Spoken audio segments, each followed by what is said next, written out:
for agreeing to join us today, Aisha. We really, really appreciate you taking the time and sharing your words of wisdom and inspiration with global youth. And we are so happy to have you here today talking about hope, which is our frequency of the month. So again, thank you. Let's get straight into it. So I think the first question is, what is Project Restore FIBI? Project Restore FIBI is an organization that focuses on helping families, I'll say, journey through the justice system. It's a cute, catchy way of saying it, but really we are supporting families who have a loved one who is going through the system from the point of arrest right through to reintegration, and we support them with services and support. We are being a voice for them, helping them to talk about what's happening with their families, helping them to keep their families together, helping them to cope and manage all of the shame, stigma, stress of dealing with a loved one who is in prison or jail. Okay, interesting. What was it that you were seeing or experiencing at the time that led you and inspired you to launch/found Project Restore FIBI?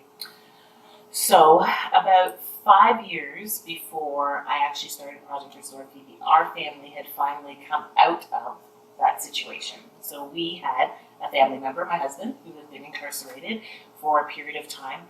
And in looking back at where we were as a family, I started to think about this idea. I actually took a course and there was homework. How can you give back to the community? And that's where it really got birthed. After that course, I really started thinking about, wow, we have journeyed through this. We have successfully stayed together. And we really haven't had a lot of the issues that normally are associated with a family that is impacted by incarceration. So the children were doing well, I was doing well, my husband was doing well. So the real thought behind Project Restore FIBI was, are there other families like us that need help? And what can I do about it? And that's kind of where it started. Okay, interesting. You talked about just a second ago about having a focal point of being able to kind of visualize or imagine what you want your life to look like and having that as your North Star. Absolutely. And that in and of itself generating hope for the future. Once you had your personal North Star wanting to create an organization which helped families in similar situations, what were the pathways? And when I say pathways, I mean your roadmap, your strategies. What were the ways that you created for yourself to get to that North Star? Absolutely. So I think the first thing that I started to do, so when I started Project Restore FIBI, I had a full-time job. I worked in the corporate world. So one of the first things that I did was I created time to work on Project Restore FIBI. So that seems like, where am I going to find time when I'm a single mom at the moment? I have 6 children. I have a full-time job, career, and it was a career. But what I did was I found ways to create time to work on what I wanted. So time looked like it wasn't, days sometimes, it wasn't even hours sometimes. Sometimes it was half an hour. I'm just going to brainstorm and get some ideas on a page. That is it. 20 minutes, 15 minutes. If that's all the time I got, let me just get the thoughts out of my head onto paper. Yes.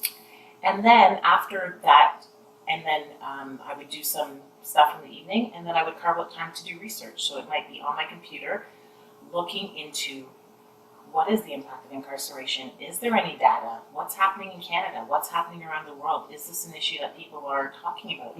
Is it an issue that people need to talk about? So I just started to do that research.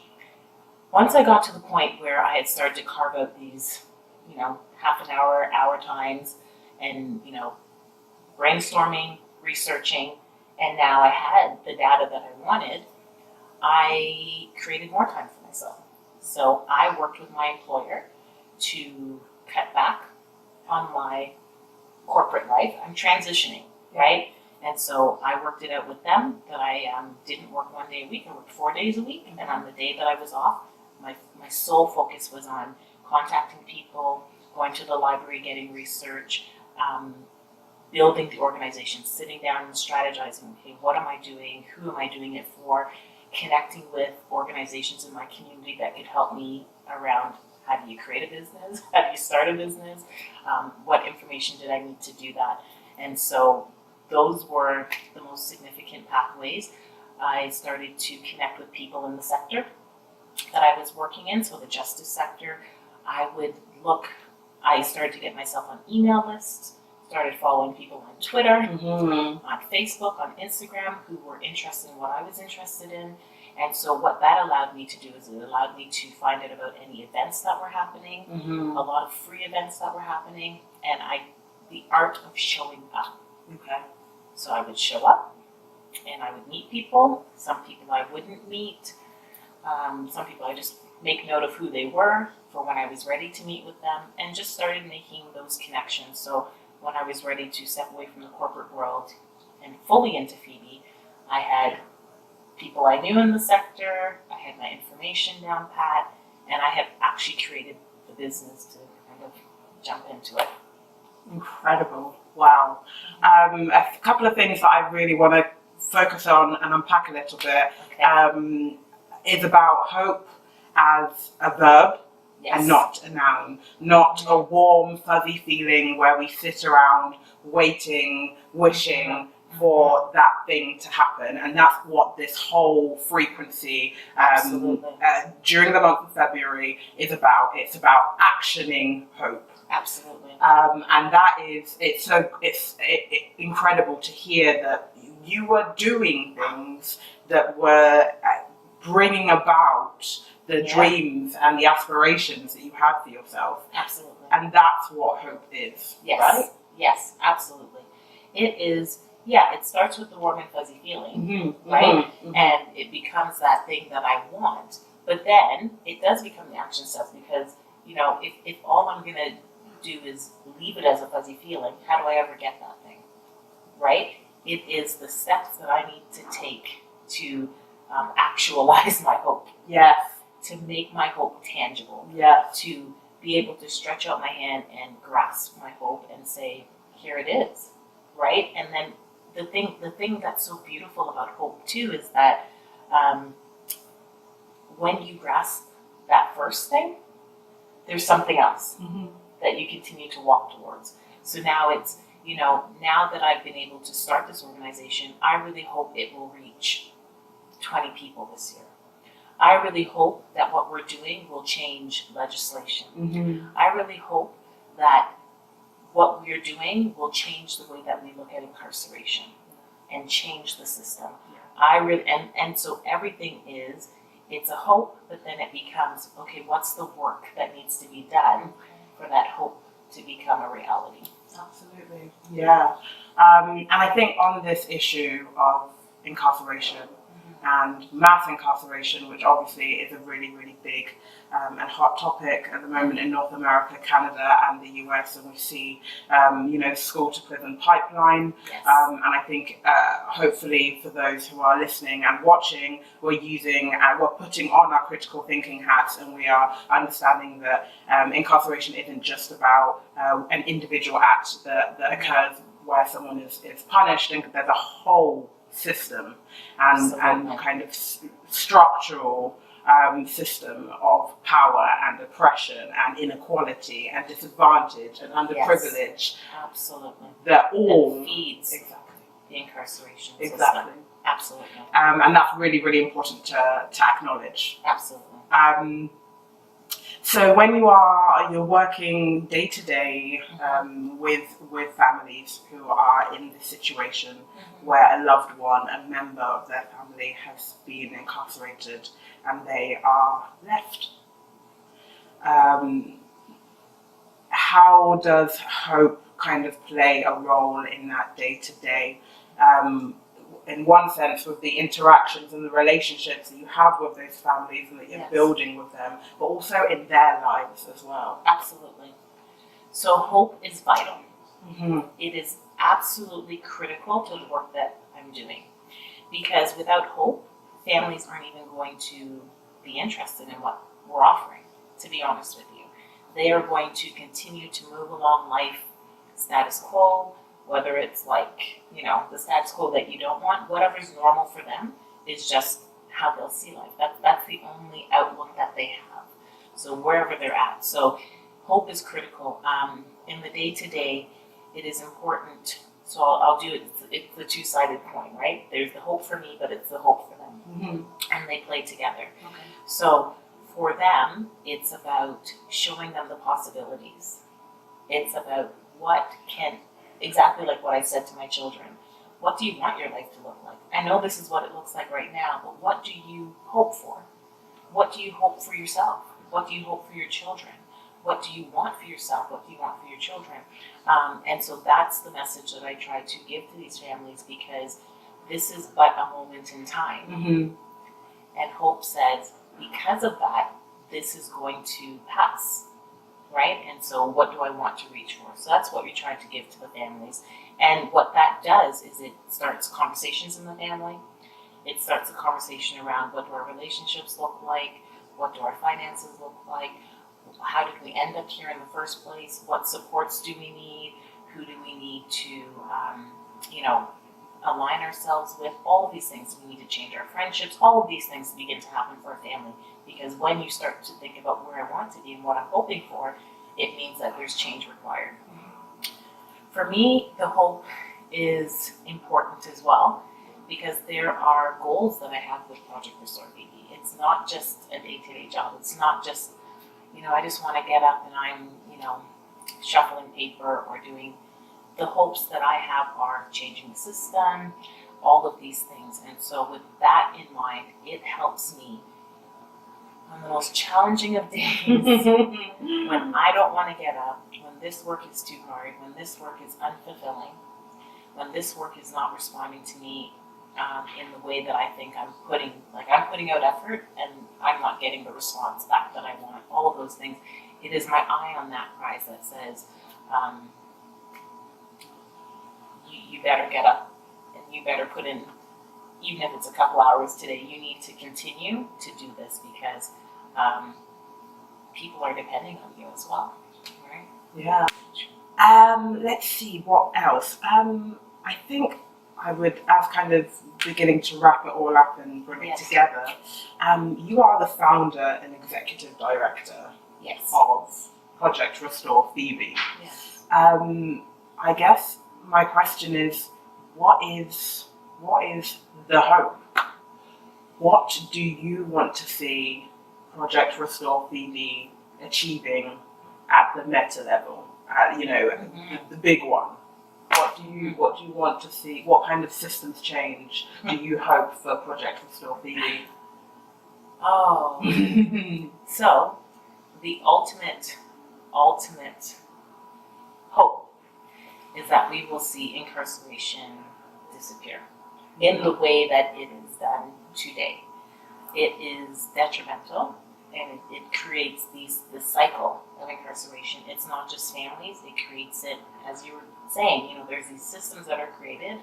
So it creates this in our communities. Like, there are communities that are plagued with mass incarceration of individuals that live within certain communities. So what I would like to see is a system that really understands where injustice begins. What do I mean by that? So I'll use this kind of story and hopefully this will make sense. When someone goes into a courtroom, they're arrested, they commit a crime, they go into a courtroom, the judge says, "Why are you here?" And when he says, "Why are you here?" what he's really asking is, what are the charges that have brought you before me? What are we dealing with today? I want to challenge us as a society to begin to ask, why are you here from a place of what led you to commit this crime in the first place, so that now you're in this criminal justice system. Right. And so my hope is that Project Restore FIBI will start these conversations where we kind of go backwards and we start to say, what are the socio-economic issues? Mm-hmm. What are the school to prison pipelines, the children's aid care to prison pipelines? What are the pipelines that are actually leading people into the justice system. Because if we can start to fix those issues, then we will fix the incarceration issue. We will fix the crime issue. But we are not spending enough time on those issues. So ultimately, I want incarceration to, it seems like this lofty goal that may never happen, but I don't want to see incarceration at all in the way that we have it. I think it's a waste of money and resources that we could be fueling into the actual root issues. Absolutely. And a waste of humans. Absolutely. And the talent that goes with it. And I think that's the biggest piece, and I know we didn't talk about it, but one of the things for me, when I think about hope, I hope to achieve my purpose. One of the things that I absolutely believe is, even if someone else decided tomorrow to start a iteration, a version of Project Restore FIBI, I would still be totally amped and pumped to do the work that I'm doing, because my purpose is part and parcel with this work that I'm doing. So someone else might do what they're doing, they'll never do what I'm called to do. Yeah. And I think we have to remember that. The hope is also in, touching that life, changing legislation, but the hope is also making sure that when I die, like when my life is over, that I have achieved what I was supposed to do. That I'm not just another number, that my human life experience mattered. And even if nobody knows my name, even if the world doesn't know me as a, Aisha Francis, equivalent to like a Steve Jobs, I have to know, my hope is that I would have made a difference in wherever area I was supposed to make a difference. So, absolutely. Yeah. Really important. Really, really, really important. Fantastic. I guess very, very last question. Librarian comes back. What is your piece of advice the gift you would like to give to young people who have a hope out there? Whether the hope is, I wanna get an internship at the United Nations, and we'll talk about that another time, Global Youth. Yes. But whether that's a hope, whether it is to change the lives of the people that live around them, what gift would you like to give in terms of advice or guidance or wisdom for global youth out there who are chasing a dream? I would say, chase your dream, but chase your dream with wisdom. So when I say chase your dream with wisdom, we can't chase dreams without setting up some really tangible and realistic, we can't do it without having some stuff in place. So I have a dream, or you have a dream, and so you need to educate yourself. You need to have some really great people around you, whether it's family, friends, partners in the field that you're in, a network of support. It doesn't need to be hundreds of people. It can be 2 or 3 people, but some really great people, because when you're chasing your dream and when you're hoping for something, there are going to be those moments where it feels hopeless, where it feels not worth it, and you need a group of people that can just love on you, encourage you, just listen to you. You need your team. You need your people around you. So I guess it would be, that dream, this is what I believe. Dreams that are placed in our hearts are placed in our hearts because we are the one to fulfill them. That dream won't be realized if you don't do it. I know that we can say other people have dreams, but it won't be done in the way that you were supposed to do it. Your personality, your life experience, your intelligence, all of these things are why that dream has been given to you specifically. Yes. So just set yourself up, love the dream, love the hope of the dream, chase after that, but then also on the flip side of that, make sure that you put in place those practical things in order to achieve your dream, and that's making hope a verb. Yeah. Incredible. Global Youth, I hope you are listening with your ears open. Such incredible wisdom. I think, hope is about no regrets, and I hope that we all continue to work our way towards having no regrets. Absolutely. So I just want to say, Aisha Francis, founder and executive director of Project Restore FIBI, Thank you so much for taking the time. Your wisdom is infectious. It's been a pleasure to listen to you on such a vital issue as well that is occurring in our communities around the world. And yeah, we keep working at the hope. Yes. Thank you, Vanessa. Thank you, all of you guys. And what I would say is go and change this world because you can. Incredible. Okay, so that is Hope Frequency of the Month during the month of February. Thank you once again.